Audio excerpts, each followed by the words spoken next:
वाह वाह करे अजान आम्ही तुझी लेकरे तू सर्वांचा पिता बोला तू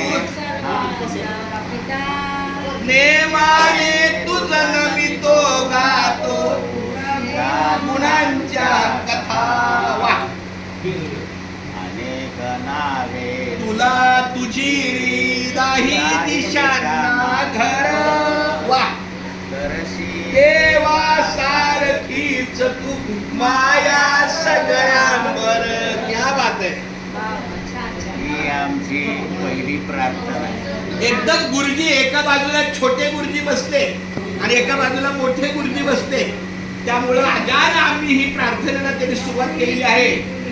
हा अजान थोडं पुढे सरका म्हणजे तुम्हाला हात टेकायला वर आपल्याला हा काही गोष्टी जाण नसलेली असते.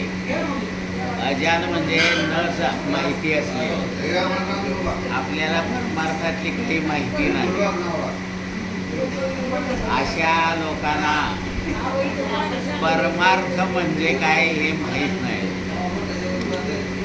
तेव्हा परमार्थ पर म्हणजे दुसरा अर्थ परमार्थ दुसऱ्याचा अर्थव्यवस्था पाहणे खूप चांगलं तेव्हा परोपकार त्यातून निर्माण होतो. जरा शांत बसला तर मला काहीतरी सांगता येईल. माझा आवाज बारीक आहे. आपली शांतता हा छोटा आवाज लांबपर्यंत पोहोचेल.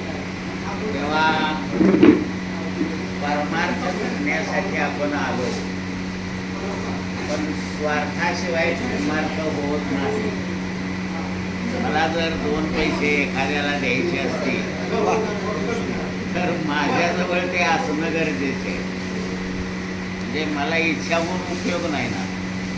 तेव्हा आपल्याला परमार्थाची इच्छा झाली तरी सुद्धा आपला जो कार्यभाग आहे तो आर्थिक व्यवस्थेवर अवलंबून आहे.